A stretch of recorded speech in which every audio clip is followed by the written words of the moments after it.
vamos allá. Nos anunciabas el otro día dos ejemplos humanos, dos generaciones, pero un mismo problema. Sí, vamos a hacer con eso un ejercicio muy interesante porque vamos a escuchar a Lola y a Esmeralda, que ya son dos chicas que han sido tuteladas. Esmeralda tiene 26 años y Lola 46, y esa diferencia de edad es la que nos va a ayudar a ver si el sistema de tutela ha evolucionado o no.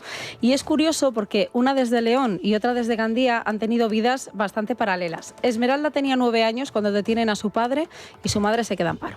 Siempre ha tirado un poco más lo que es el trabajo mi padre, porque siempre ha querido, hasta que bueno, a él le metieron preso porque tiene un pelín de piromanía, por decirlo así. Nosotros nos quedamos con nuestra madre, mi madre había perdido el trabajo, perdimos también la casa, la crisis nos dio por todos los lados y nos acabamos quedando durmiendo en el Renault 5. Es una de sus tías la que denuncia la situación y tanto ella como sus 3 hermanas las llevan a un centro de menores. En el caso de Lola, ella entró más pequeñita porque su padre no estaba capacitado para hacerse cargo. Yo entre los 4 o 5 años. Ahí hubo problemas porque hubo madres que, por lo que se ve, se quejaron. Allí sí que es verdad que la señora le tiraba por pegar. Dormíamos 3 o 4 en un colchón porque no había bastante y vino la policía y todo. Ahí es cuando nos pasaron a lo que es Alboraya. Y allí llegamos todos los niños, pues casi todos los niños llenos con hepatitis A. Fijaros, tenía 4 añitos, ella vivía allí con 20 niños más, son centros de primera acogida donde viven incluso bebés. Ella recuerda en esta etapa que los educadores eran más o menos estables, pero ya cuando pasan a un centro de más edad la cosa cambia. Estamos hablando ya de edades en las que además la falta de arraigo o de alguien que se preocupe por uno, pues tiene consecuencias. Cambiaban los educadores todos completamente. Uy, ¿este quién es? Uy, unos nuevos. Y siempre teníamos esa empatía de que nos poníamos a llorar, no sé por qué. Eso es feo, porque coges cariño. A ver, yo sé que fugarme en un centro de menores no estaba bien, pero nadie se preocupaba por mí. Las fugas eran y son recurrentes, los centros tienen obligación de denunciar. Es una cosa, conviene recordarlo. Parece que los tienen guardados y están absolutamente... Claro, es que son del régimen abierto, claro. No son un centro de medidas judiciales como el que vimos la semana pasada. Pero esa es una cuestión que es casi conceptual. Vamos a ver, o lo encierras o no lo encierras. O te haces cargo del todo o no te haces cargo del todo. Pero eso de midterm no. Claro, al final es como dar una solución de habitabilidad a niños que no tienen familia, hacer lo más parecido posible a una familia, pero la realidad sin familia. Efectivamente. Entonces, claro, los centros tienen, como decía, obligación de denunciar esas desapariciones, pero otra cosa es que luego haya recursos públicos para buscar a esos menores. Lo vimos con el primer educador que entrevistábamos en el primer capítulo, que contaba que había menas en su centro que llevaban meses fugados, o este verano que seguro que os acordáis de la noticia de un mena que quemó viva en Canarias a otra tutelada que llevaba desaparecida 4 días de su centro. No había control ahí en los centros. Nuestro grupo no pegábamos, insultábamos, faltábamos, nos escapábamos y decíamos, pues hoy la montamos y nos vamos. Y había veces que salíamos del centro, nos escapábamos y en 6 días o 7 no volvíamos. Buscaron un guardia de esos de que cuida la garita. Y ese chico terminó cuidando el centro, solo, sin monitores ni nada. Que se llamaba entonces Fabricio y yo y nos caía en gracia, pero siempre se la montábamos, ¿sabes? Era solo una persona cuidando... fuera 30, 50 niños. Yo hubo una vez que me fugué de un centro de menores de aquí de León. Estuve más o menos una semana fugada. ¿Tú te crees que a mí la policía me estaba buscando a mí? No, la policía estaba acosando a mi madre a ver dónde coño yo estaba, pero nadie me buscaba.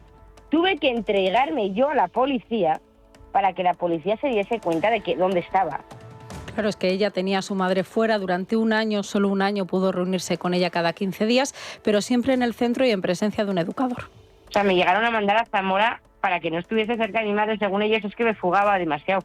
¿Qué pretendes, jodido? Me estás metiendo en un centro de menores. Mis hermanas lo han sabido gestionar de otra manera. Mis hermanas en ese sentido yo creo que se han resignado a lo que les ha tocado y han asumido esa vida. Yo lo he llevado peor, yo era meterme en un mundo de ansiedad, de oscuridad, de frustración, de no entender absolutamente nada y no nos preocupamos si emocionalmente estás bien o no estás bien, porque claro, a mí no se me olvidaba que el Estado me vendía una protección a mí, pero veía cómo a mi madre la dejaban durmiendo en la calle sola y emocionalmente eso me rompía. Y eso es lo que a ella la lleva a consumir con 9 años, algo que también tiene en común con Lola. sea, yo acabé consumiendo porros con 9 años. O sea, se supone que el Estado me estaba vendiendo una protección. Vale, nadie me puso una pistola en la cabeza y nunca lo diré. Ahí no les culparé a ellos, también tuve culpa yo porque lo decidí yo. Pero se supone que los que tenían que estar pendientes de ello eran los adultos que me estaban separando de mi madre. La droga también se la llevas si te la pillaban, pero luego les montaban la de quinto y la de Dios. No, y precisamente por eso la mayor sanción era quedarse sin paga. En lo que sí era más duro el sistema antes era con los delitos graves. Cuando dejaban que no podían controlarte a ti, te enviaban a un centro cerrado. Nosotros pasábamos a Godella. Y ese chaval, por ejemplo, tenía delitos acumulados de robar, de esto, de portamiento. Y cuando cumplía los 18 años, se iba a la cárcel. No lo dejaban sueltecito como hacen ahora, que esto es lo que me sorprende a mí ahora también.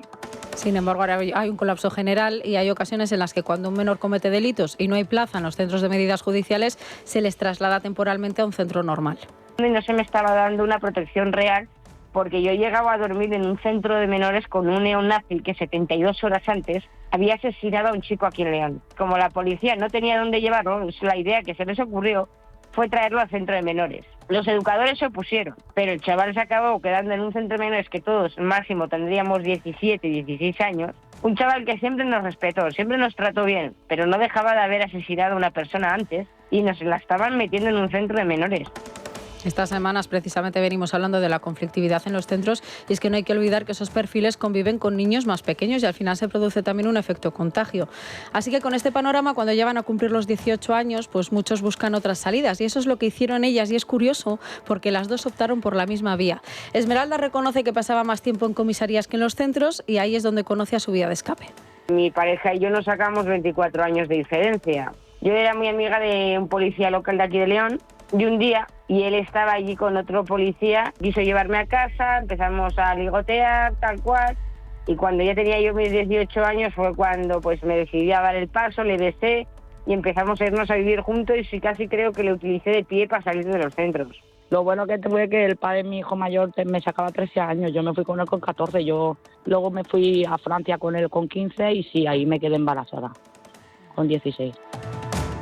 Esto pasa en muchísimos casos. Lamentablemente, a veces los padres de extutelados no consiguen mantener buenos hábitos o labrarse en futuro y sus hijos corren la misma suerte. Son niños que no olvidemos que están obligados a buscarse la vida, ya lo estamos viendo, y también el afecto, que casi es lo más importante. Estamos hablando no solo de adolescentes, sino también de pequeños que viven en un centro, pero que van al colegio y comparten también con otros niños que a lo mejor tienen más juguetes o más lujos. Que nosotros no teníamos lo que cuando íbamos a la escuela veíamos los sobres y cartas que cambiaban, estas de colores o algo, y queríamos eso. Y nosotros yo por lo menos lo buscaba como me da la gana. Yo me iba, a lo mejor me hacía un novio con 13 años, yo me hacía un novio con 10, el tío tenía 20, 25 y a lo mejor me daba 2, y sí, unos morritos y otro. Hacíamos eso y cuando volvíamos ni preguntaba dónde estábamos, ni qué hacíamos, ni nada.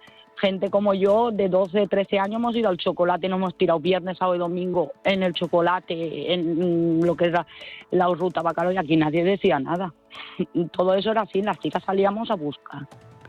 Y eso nos lleva al tema que vamos a abordar la semana que viene, que es la prostitución en torno a los centros a edades muy tempranas y los abusos que suceden también dentro de esos muros, donde precisamente se les debe proteger. Lamentablemente, en este caso, Lola y Esmeralda también han sido víctimas de todo esto y las vamos a escuchar el próximo viernes. Pues enhorabuena, Vanessa. La verdad es impresionante. Uno piensa que la cosa está mal, pero no tanto. Y os voy a decir una cosa, hemos entrevistado a trabajadores de centros que nos han pedido guardar anonimato, distorsionarles la voz. Yo tengo que decir que Lola y Esmeralda son nombres reales, su voz es real y ellas no se quieren esconder, ellas quieren contar su historia porque saben que esto sigue ocurriendo. Bueno, y sobre todo que esto ayuda a la gente que ocurre y que algún burócrata alguna vez... ¿Cuántos están cobrando de los observatorios para la violencia de género, de número, de lo que sea? La burocracia que hay en torno a eso es inmensa. Los medios, como vemos, ninguno. Un portero dedicado a cuidar a 30 y tantos menores. Luego la claridad de la exposición de ambas, ¿eh? Sí. La facilidad que tienen para poder hablar, interiorizar el problema que ellas han tenido, expresarlo. Sí, porque no han tenido estudios y yo le decía sobre todo a Esmeralda, qué bien te expresas. Porque no tienen coaching, dicen la verdad. Y porque ha leído mucho. Ella decía ¿También? que ella, claro, lo que le interesaba, pues ella se empapaba de todo, pero motu propio, no porque en los centros les insten a estudiar, a aprender o a enfocarse en un futuro. Hay algunas películas en los años 70 muy buenas en toda Europa, luego ya no se ha hecho, ¿Acuerdas de la de Carne condenada? Decían Carne maltratada, tiene esos títulos. Y una novela que se llamó El astrágalo. El astrágalo es un hueso que hay por el talón, sí, que se rompió una presa joven, una menor de edad, huyendo de la cárcel. Entonces toda la vida siempre está con el astrágalo fastidiado, que y era como la metáfora de su vida. Es una vida real de una mujer que entra y sale de la cárcel, que se lía con tíos siempre mayores, porque les dan protección, que luego les sale cara, ellas lo traicionan, es decir, nadie es bueno, porque ya entras en una espiral en la que tú conspiras contra todos y contra ti mismo. En este caso, contado por una mujer francesa, era la primera vez que salía un libro así, no una novela sobre, no, de ella. Además escribía muy sencillo. Papillón, ¿os acordáis eso? Sí, pero en mujer menor, luego mayor de edad. Carne apaleada se llamó la española, que la hizo Esperanza Roy, creo. Y esas historias de cárcel de pronto se convirtieron en destape y desaparecieron. Y eran películas excelentes, con unos guiones siempre autobiográficos. Bueno, ahora, otra vez, gracias a las plataformas, empieza a volver aquello. Han pasado 40 años y todo esto se ha difuminado. Ahora los ves y ya ves familias de acogida y tal. Pero aquí lo que nos contaban es que no ha habido un euro para esto. En fin, pues la semana que viene seguiremos.